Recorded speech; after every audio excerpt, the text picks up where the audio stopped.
Hello friends, jetty के smart class में आपका एक बार फिर से स्वागत है। आज की क्लास में मैं एक और टॉपिक लेके आया हूँ एक्सेल का, एमएस एक्सेल, जिसका नाम है वर्कर सैलरी शीट। यानी आज की क्लास में हम सीखेंगे कि अगर हमें वर्कर को सैलरी देनी हो, अगर उनका अटेंडेंस लेना हो तो कैसे फाइंड करेंगे, अब्सेंट डे निकालना, प्रेजेंट डे निकालना, लीव डे निकालना। ठीक है, ये सारी चीज़ें आज की क्लास में हम लोग कवर करेंगे। ठीक है, तो सबसे इम्पोर्टेंट ये होता है कि ये जो वर्कर सैलरी शीट मैं आज बताऊँगा आपको, वो मंथली बेसिस पे भी होगा और वीकली भी होगा। ठीक है, तो बहुत ध्यान से देखिएगा और इसका यूज़ अदर जगहों पे भी कर सकते हैं। अभी इसमें मैं ओटी के बारे में नहीं बताऊँगा, अभी हमारा सिंपल होगा। ठीक है, तो सबसे पहले हम एक्सेल शीट ओपन कर लेते हैं, क्योंकि मैंने पहले से एक्सेल शीट ओपन कर रखा है और हमारा डाटा भी तैयार है। आपको यही हेडिंग बनानी है। मेन हेडिंग आपकी होगी वर्कर सैलरी शीट और सब हेडिंग आपकी होगी serial number, worker name, Monday, Tuesday, Wednesday, Thursday, Friday, Saturday and Sunday. उसके बाद से आपकी हेडिंग होगी टोटल वर्किंग डे, पर day salary, present day, absent day, leave day और टोटल सैलरी। ठीक है, इतनी हेडिंग आपको बना लेनी है। इतनी हेडिंग बनाने के बाद इतनी हेडिंग बनाने के बाद अब आपको क्या करना है, जैसे कि देखिए मैंने 10 लोगों का नाम ले रखा है। अब आप सोच रहे हैं मंडे ट्यूसडे, कई लोगों को स्पेलिंग नहीं याद होती है बहुत दिक्कतें होती हैं आप लोगों के साथ। ठीक है, मैंने देखा है ये चीज़ें, कई लोगों को नहीं आता है, मंडे ट्यूसडे नहीं लिख पाते या फिर उनको स्पेलिंग नहीं याद रहती, तो शॉर्ट फॉर्म का यूज़ करते हैं। तो अगर आप पूरा मंडे ट्यूसडे लिखें, शॉर्ट फॉर्म में भी लिखेंगे तो भी चलेगा, MON, और यहाँ लिख दिया TUE ट्यूसडे। अब अगर इन दोनों को सिलेक्ट करके अगर ड्रैग कर दें तो अपने आप आ जाएगा। ये मंडे ट्यूसडे इस पे भी अप्लाई होता है ड्रैग करने पे। ठीक है, और मंथ पे भी होता है, जनवरी फरवरी जो आप लिखते हैं उस पर भी अप्लाई होता है। तो शॉर्ट फॉर्म में यूज़ कर रहे हैं हम। और वैसे वरना हेडिंग बहुत लंबी हो जाएगी अगर मंडे ट्यूसडे लिखा जाए तो। अदरवाइज आप मंडे ट्यूसडे भी लिखते हैं अगर MONDAY तो भी कोई दिक्कत नहीं है। मंडे, उसके बाद TUESDAY ट्यूसडे, तो भी दिक्कत नहीं है। इन दोनों को सिलेक्ट करिए और ड्रैग करिए तो सब आ जाएगा, देखिएगा। ठीक है, पूरा पूरा आ गया, देखिए वेडनेसडे। ठीक है ना, आ गया ना, तो आप ऐसे कर सकते हैं। तो रहने दीजिए, मंडे ट्यूसडे पे काम करते हैं हम। ठीक है, ये सही है, स्पेस कम ले रहे हैं। और अटेंडेंस हमने दे दिया। ठीक है, अटेंडेंस दे दिया है मैंने, P for present, A for absent और ER फॉर लीव। तो जिस दिन जो लोग आए हैं, जिस दिन छुट्टी पर रहे हैं, जिस दिन एब्सेंट रहे, सारी चीज़ें हमने मेंशन कर ली है। तो आप लोग नोट कर लीजिएगा, कहीं याद रखिएगा।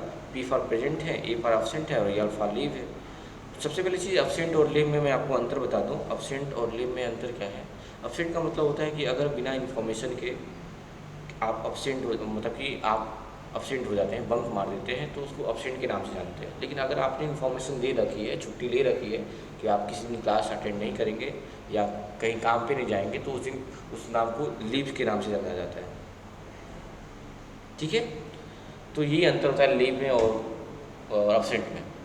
देखिए, कंपनियों में भी ये चीज़ें देखी जा रही हैं कि जैसे कि मंथली बेसिस पे छुट्टियां मिलती हैं, कि आप अगर कहीं काम कर रहे हैं तो ऐसा होता है कि एक मंथ में 1-2 छुट्टियां आपको मिलती हैं। ठीक है, अगर आप एब्सेंट रहते हो तो उसको लीव दे दिया जाता है। लीव देने से ये होता है कि आपको आपकी उतनी इसकी सैलरी नहीं कटती।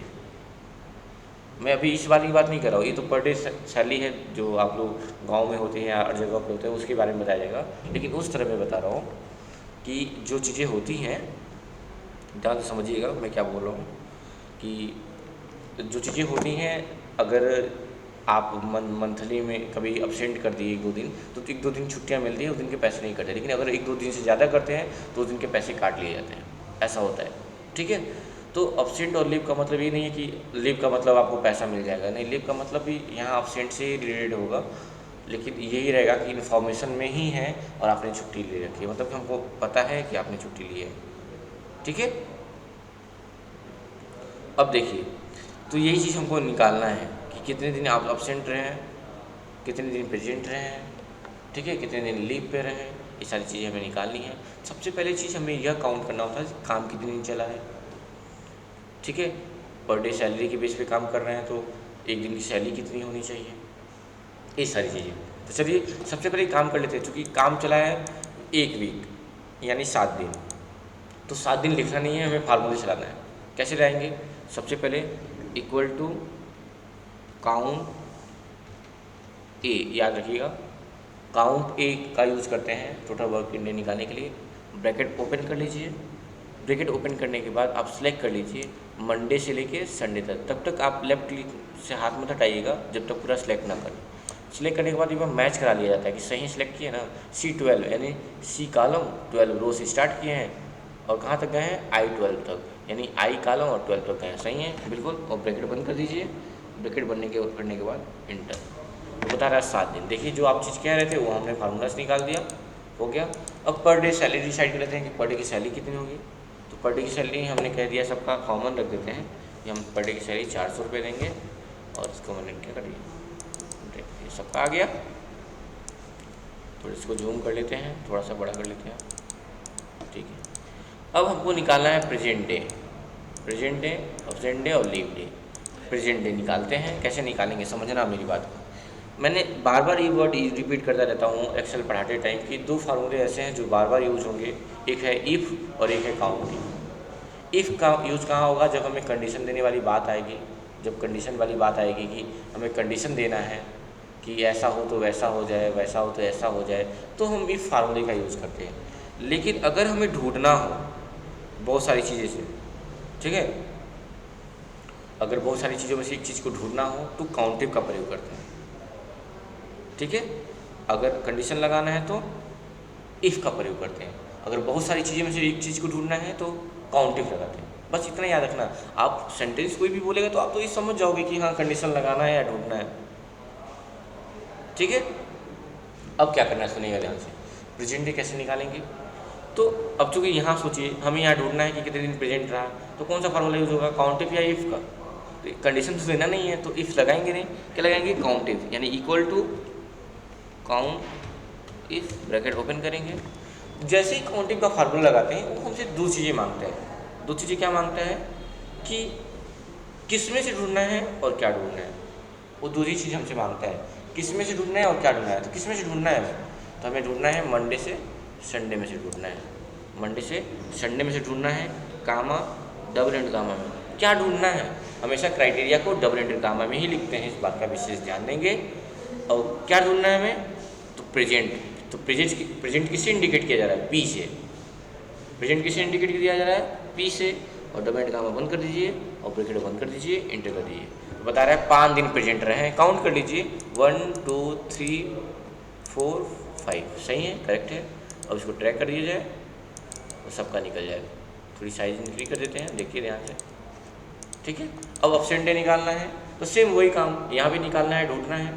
तो काउंटिव, बस यहाँ जहाँ पी लगाया वहाँ ए लगा देंगे। ऐसे लीव में जहाँ ए है वहाँ एल हो जाएगा। चलिए निकाल देते हैं हम, आप देख लीजिए सारा। Count if, bracket open, check लीजिए मंडे से Sunday, comma double and comma में लिख लीजिए A, double and comma close, bracket close, enter. अब एक का आ गया तो सबका आ जाएगा। इसकी भी साइज थोड़ी सी इंक्रीज कर लेते हैं। और लास्ट है हमारा लीव डे, यानी equal to count if, bracket open, range में ले लेंगे मंडे से Sunday, comma double and comma में क्या लिख देंगे L, double and comma close, close, enter. और अब इसको पकड़ के ब्रेक कर दीजिए तो लीव निकल गया। इसकी भी साइज को थोड़ा इंक्रीज कर लेते हैं। देखिए अब टोटल काउंट कर लीजिए 5 1 6 1 7, टोटल 7 है, 7 हमारा आ रहा है। 4 2 6 1 7, सब सही है, सब बराबर है, ठीक है। अब हमें निकालनी है टोटल सैलरी। टोटल सैलरी कैसे निकालेंगे, टोटल सैलरी निकालने का फार्मूला है, कुछ है नहीं, दिमाग लगाना है कैसे निकालेंगे। तो आसान है, कोई दिक्कत नहीं है भाई। जाहिर सी बात है, अगर पर डे बेसिस पे सैलरी देनी है आपको तो जाहिर सी बात है जितनी सैलरी है एक दिन की और कितने दिन आया है उससे मल्टीप्लाई कर दीजिए, आपका आंसर मिल जाएगा। यानी इक्वल टू कितनी सैलरी है 400 रुपया पर डे की, मल्टीप्लाई करिए कितने दिन आया 5 डेज, जितने दिन प्रेजेंट रहा उतने दिन की सैलरी देंगे ना, अब्सेंट के तो देंगे नहीं यहाँ पे, क्योंकि पर डे सैलरी की बात हो रही है, पर डे वाली बात हो रही है। मंथली बेसिस तो हो नहीं रही है, बस इंटर कर दीजिए। मंथली बेसिस में भी अगर कंडीशन हो कि नहीं देना है तो नहीं ही देंगे, ठीक है। आ गया और ट्रैक कर दीजिए, सबका आ जाएगा। तो आप ऐसे वो अगर सैलरी शीट पे काम कर सकते हैं। तो ये रहा आज की क्लास का टॉपिक आपका। हाँ, अगर आपको मंथली बेसिस पे काम करना है तो कई लोग कंफ्यूज होते थे, सर कैसे काम करेंगे मंथली बेसिस, बता दीजिए। ठीक है, कई बार टास्क भी दिया मैंने क्लासेस में तो बच्चे नहीं करते हैं, कुछ बच्चे हैं जो कर लेते हैं, लेकिन कैसे करेंगे उसके लिए भी देख लीजिए आप लोग। बहुत आसान है तरीका। सबसे पहले आपको ये चीज़ पता है कि यहाँ मंडे ट्यूसडे लिखना ही है हमें। उससे पहले हम डेट लिख लेते हैं, यानी कि वन लिखने के बाद थोड़ा सा इंक्रीज कर लिया जाए। 1 लिखने के बाद अब जानते हो 1 अभी मंथ में कितने डेज 30 या 31 यही है, तो हम 30 लेके काम करते हैं। तो देखो सबसे बढ़िया तरीका है 1 और 2 लिखो या 2 लिखो और दोनों को पकड़ के क्या करो, ड्रैग करो। ठीक है, 30 तक जाओ। या सबसे बेहतर चीज़ है क्या कि आप 1 लिख लीजिए, इसको सिलेक्ट कर लीजिए। सिलेक्ट करने के बाद आइए यहाँ पे फिल में, फिल वाले ऑप्शन में ध्यान रखिएगा, फिल में और क्या लिखिए सीरीज में। और यहाँ आपको किस तरह चाहिए, रो में चाहिए कि कॉलम में चाहिए, तो हमको रो में चाहिए ना नंबर, रो रहने दीजिए, रो ही सिलेक्ट करने दीजिए। स्टेप वैल्यू 1 होगी और लास्ट वैल्यू क्या 30 और ओके कर दीजिए। देखिए अपने यहाँ पे आ गया काउंटिंग 30 तक आया होगा, देखिए 30 तक आया, उसके बाद नहीं आया, देख रहे हैं ना। कर लेंगे, हो जाएगा। अब यहाँ मंडे ट्यूसडे लिख लीजिए, क्या MONDE ट्यूसडे। और मंडे ट्यूसडे तो कई बार रिपीट करेगा ना एक हफ्ते में, सॉरी एक महीने में, ड्रैग कर दीजिए। ठीक है, हमने ड्रैग कर दिया। एक चीज़ का विशेष ध्यान देंगे कि हम इस बार संडे को छुट्टी रखेंगे। ये हेडिंग भी कॉपी कर लिया जाए, टोटल वर्किंग डे, पर day salary, present day, total salary, तो मैंने कॉपी कर लिया।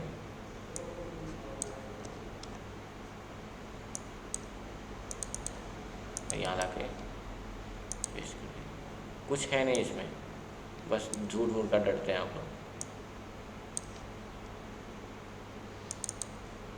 ठीक है, थोड़ी हेडिंग बड़ी हो जा रही है। अब चलिए, अब यहाँ बच्चों अटेंडेंस दे देते हैं। तो अटेंडेंस तो मेरे पास ऑलरेडी है। सबसे पहले बॉर्डर ले लिया जाए, थोड़ा सा इसको बोल्ड कर लिया जाए। ठीक है, बॉर्डर लेवल कर जाए।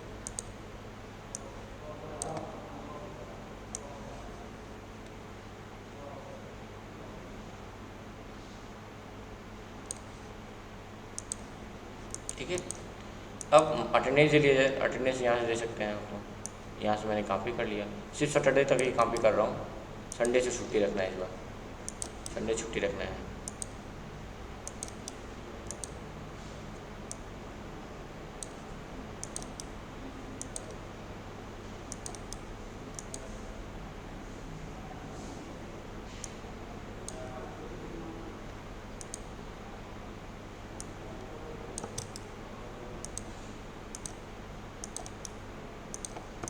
ठीक है, अटेंडेंस भी हो गया हमारा।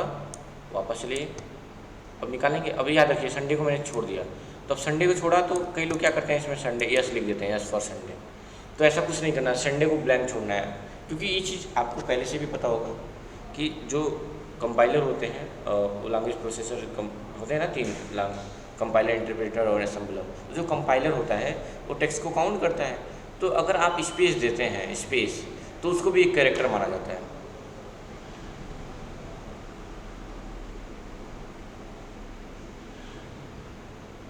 ठीक है, उसको भी स्पेस माना जाता है।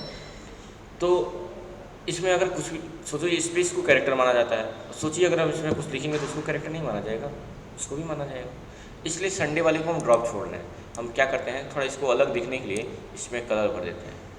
क्या भर देते हैं, कलर फिलअप कर देते हैं। जहाँ जहाँ संडे है वहाँ वहाँ क्या करते हैं, कलर फिलअप करते हैं, कलर फिलअप करते हैं।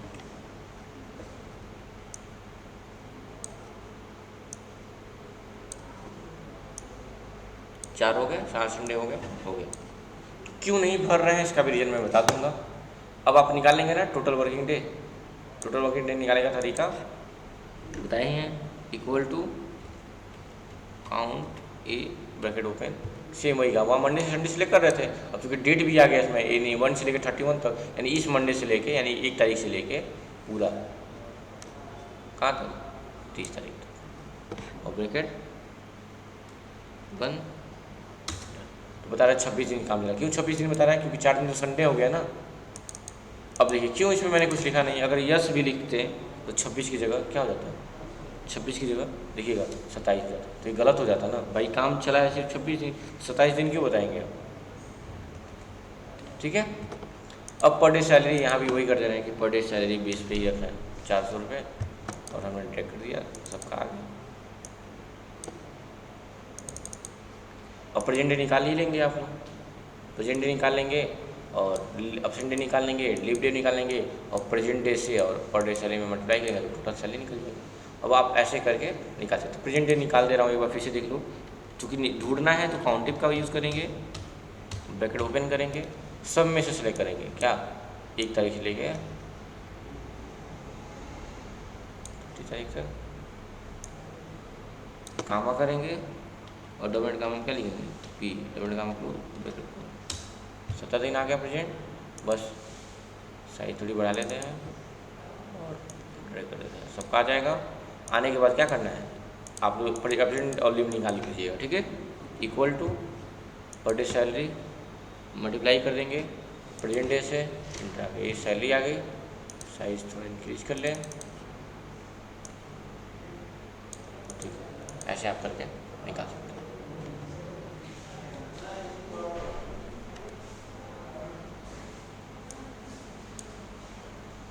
ठीक है, ऐसे करके आप निकाल सकते हैं, आप आपका काम हो जाएगा।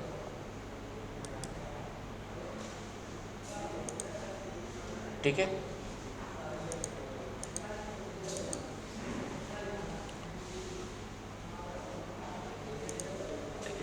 तो हो गया, आपके वोकेशनल डेट कंप्लीट हो गई। अब फिर मिलेंगे एक नई टॉपिक के साथ नेक्स्ट वीडियोज़ में। ठीक है, अगली क्लास होगी हमारी नेक्स्ट टॉपिक के साथ मिलेंगे, तब तक के लिए बाय।